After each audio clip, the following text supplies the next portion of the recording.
Hey folks, welcome to the Canadian War Museum, where you have finely decorated dirks and dapper Scottish gentlemen right here.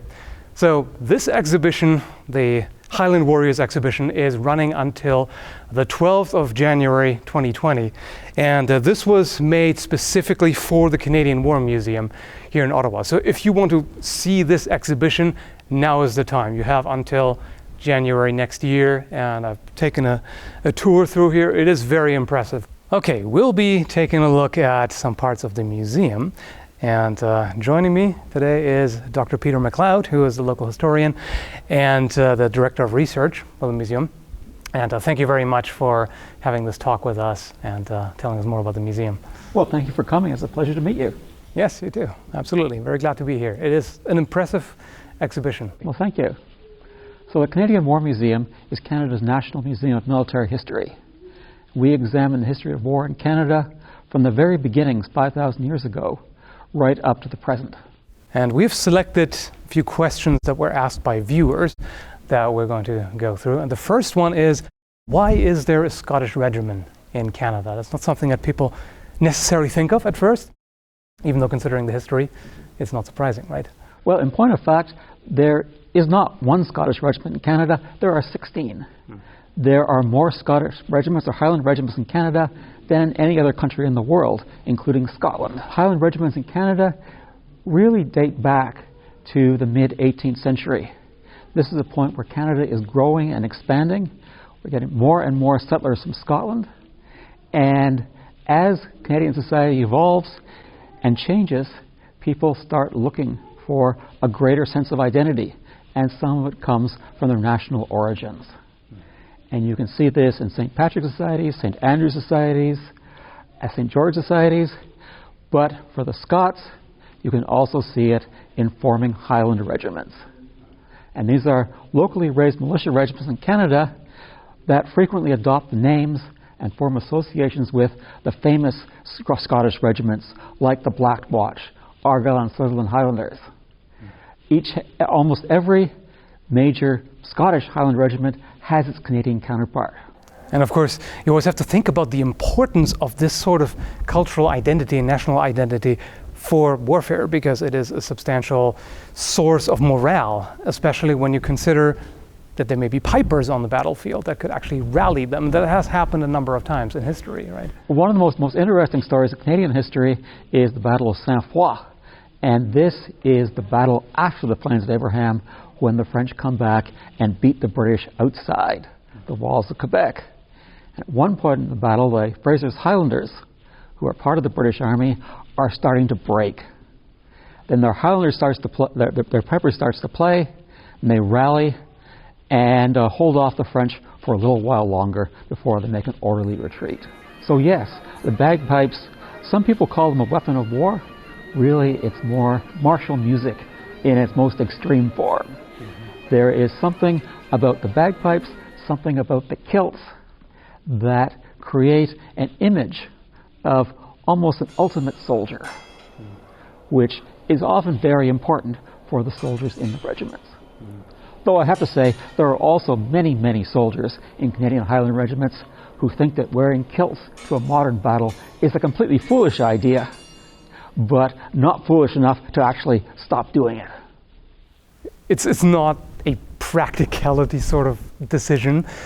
Well, aside from the effects on morale and all of that, there is a certain practical element to it when you think about it, because it's for unit cohesion and a sense of us versus them, which of course is part of warfare. That is essential. Morale is hugely important, and especially in a grim, ugly war like the First World War, where they spend the first several years fighting in the trenches. The feeling then that you belong to a special organization is very important and helps keep people going. And again, as you pass through the museum looking at the Second World War, you will see we have some quotations in the wall where someone says, well, yes, it was a terrible battle, but we won it because we're going to win it because we're the Black Watch. And that's what we do. Yes. And of course, that also has an impact on enemy troops. When they suddenly see a regiment of Highlanders show up with their kilts and tartan and the pipers, it's an awesome sight to behold, I would imagine. I would not want to face that. No, there are, people are actually frightened of Highlanders. At the Battle of the Plains of Abraham, there is an English volunteer serving with the Royal Navy who ends up in the battlefield. And he looks at the Highlanders charging with their broadswords. And he says, the bullet and the bayonet are decent deaths compared to the execution of their swords. For many people, Highlanders in battle are extremely frightening. Yes. Yes, they have the reputation of being particularly ferocious, which leads me to the next question that was asked. What lesser-known feats of arms and achievements can you talk about of the Highland regiments? Well, my personal favorite for stories of Highland achievements is Corporal Ryan Pegnaco. I apologize if I pronounce his name wrong. He is a corporal in the Royal Highland Fusiliers of Canada, serving with the Royal Canadian Regiment in 2006 in Afghanistan. And he is of interest because in Operation Medusa, September of that year, he becomes, as far as I know, the last piper to play for troops in action, in battle. Wow. And I find it very significant. This is a Canadian who's doing this for Canadian soldiers. And he's serving with the Royal Canadian Regiment. They're not a Highland regiment, but he's nonetheless his unofficial company piper. And as he is playing, his fellow soldiers are making requests. Black Bear, Scotland the Brave. Tunes that would have been familiar to Scottish soldiers since the 19th century at least. And nowadays it's not a requirement to be of Scottish ethnicity to join the Highland regiments, right? Absolutely not. When you look at Canadian Highland regiments, you see they're extremely diverse. And you will also see women serving in the infantry, wearing kilts on ceremonial occasions. The Highland tradition remains very strong, but it's gone far beyond Highlanders. A cultural identity as much as an ethnic one, and probably more so. Probably more so, yes. Arguably, yes. Okay, and the third question was about the Highland Charge. Exactly what is it? Well, the Highland Charge is a tactic that the Highlanders developed in the 1600s to overcome the power of the muskets. Before the muskets, Highlanders fight with two-handed broadswords, shields and spears. But that becomes problematic in an era where the musket is beginning to dominate the battlefield.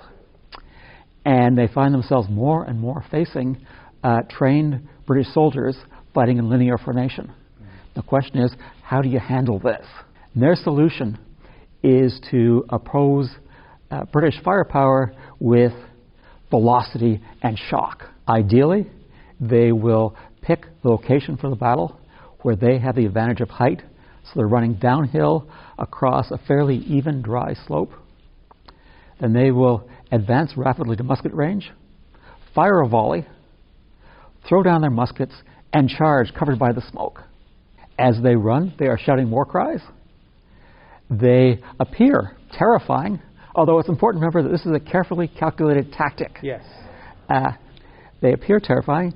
When they reach the British line, they will use their shields, the round shields, the targes, to push aside the bayonets of the defenders, get inside their defenses, and attack them with the broadsword. And this is a horrifying experience, and if they make it this far, they can be pretty sure their opponents will break and run. Yes. And this is actually a tactic that dominates Celtic battlefields in Britain right up until the mid-18th century. So if you imagine, as a British soldier, you have this enemy formation that fires at you, which is, business as usual, so to speak. But especially if that's the first encounter, suddenly out of the smoke after that volley, these Highland warriors charge out with their very distinct equipment, and they're, shouting war cries and swinging the swords. This would be extremely demoralizing, for one. And as soon as they get past the bayonet, which is essentially your spear, yes, you have essentially nothing. You are in deep trouble. Yes. Now, it's important to remember that this is a carefully organized, carefully planned tactic. They may an enemy may perceive the Highlanders as a gang of wild savages coming at them. But actually, this is carefully planned, carefully organized, and you have to get it right. Mm-hmm. It's worth noting that some of the same Highlanders who would have charged the British at Culloden, waving broadswords, show up again in the Plains of Abraham in disciplined ranks, firing volleys with the rest of the British Army. That is generally a good thing to keep in mind. The image of the wild savage without discipline, that is generally something that the enemy talks about as propaganda. You have that already with the Celts in Roman times. The Romans would portray them as uncivilized savages that are not organized, that will, break at the drop of a hat. But of course, there's always more to it. They would not have been effective if they had just been a disorganized mob. Well, exactly. The Highland Charge is a brilliant tactic for its time, and it is extremely, extremely successful. Mm-hmm. Now, what defeats it ultimately is the socket bayonet. Mm-hmm. It works really well against troops armed with plug bayonets, which actually fit into the muzzle. Yes. And take a certain amount of time to get ready. Mm-hmm. But against disciplined troops who hold their ground, it really doesn't work out so well. It's like any tactic. It's created in response to a particular situation, mm-hmm. and after a while, someone develops a countermeasure. Of course, mm-hmm. yes. Just like with equipment, mm-hmm. weapons and armor, yeah. It's always the race mm-hmm. of, we beat this right now, but then they have a chance to adjust right. and go on. Mm-hmm. So now we're going to finally look at some of your favorite objects in the exhibition. So I'll bring you guys along. Right. Okay, well, we're standing next to a claymore that belonged to Sergeant James Thompson of Fraser Highlanders, the 78th Regiment, which he carried at the Battle of the Plains of Abraham. This is from the Canadian War Museum collection. It's a very important artifact for us because it is the one artifact we have that provides a direct link to the most important battle of Canadian history, the Battle of the Plains of Abraham. Now, for James Thompson, the battle is a horrifying experience. Again, Highlanders are not innately ferocious, savage warriors. For Thompson, this was his first experience fighting with a broadsword in battle. And he was horrified at the damage that the swords inflicted on their French adversaries. He talks about how he saw one body with the part of the cheek cut off and just hanging by the enemy soldier's face. He talks about how horrific the red blood looks against the white coats of the French, how they look like a field of dead sheep. Plains of Abraham is also an object lesson in the power of the musket and the obsolescence of charging with the broadswords. After an exchange of volleys with the French regulars, the British charge and the English regiments, they advance with a bayonet. The Scots throw down their muskets, draw their swords, and charge. The charge is very effective in terms of the French regulars, who make a rapid retreat, but not for the Canadian militia and the indigenous warriors, who take cover, go to ground, and open fire, and actually succeed in driving the Scots back 3 times before they're finally pushed off the battlefield. Okay, so here we've got a very impressive war painting. If you can tell us about that. Well, this is The Conquerors by a British artist named Eric Kennington. It was actually originally named The Victims, but the colonel of the battalion portrayed in the painting objected to that, and so it was changed to The Conquerors. That is a very different meaning right there. For soldiers in the First World War, both titles are most appropriate. Yes. When you think of the horrendous suffering they underwent, and yet that they were ultimately victorious and ultimately defeated the German army on the battlefield. So the painting shows a group of soldiers from the 16th Battalion of the Canadian Expeditionary Force marching across a devastated landscape in 1918. This painting is notable in part for its portrayal of living and dead soldiers marching side by side. The very pale men in the painting are meant to be the dead.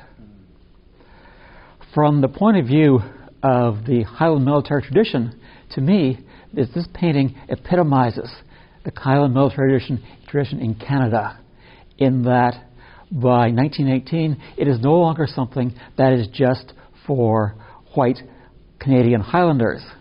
It embraces people from a wide range of ethnic backgrounds. And I think Kennington was impressed by the diversity of the 16th Battalion, and he has included one soldier who is Indigenous and another who looks like could be South Asian. And it's this diversity in the painting that allows us to look at it from the 21st century and see something of the Canada that is emerging in this small group of soldiers. It is a very powerful painting overall. Hopefully it shows up well enough in the footage, but I would definitely recommend when you're here to really walk up to it and take a closer look and take a look at the expressions on the faces and the whole image composition. You definitely have this looming thread of the war. I should also add that, powerful as it is, this is a copy created especially for the exhibition. The original is on permanent display in our First World War gallery. Okay, so now I'm here with Kevin, the program interpreter. Thanks for joining us. Absolutely. And we'll be doing some trivia questions. Perfect. What have you got? I have 4 questions for you pertaining to the gallery. And this is something that visitors can do when they're here. Absolutely. Question 1. These are all fill in the blanks. The grandson of Scottish immigrants, John McCrae was a Canadian poet and soldier during the First World War. He is best known for the poem A, The Soldier, B, In Flanders Fields, C, Marching Men, or D, To His Love. I'll go with B, but I'm really not sure on this one. B, In Flanders Fields, that's correct. Okay.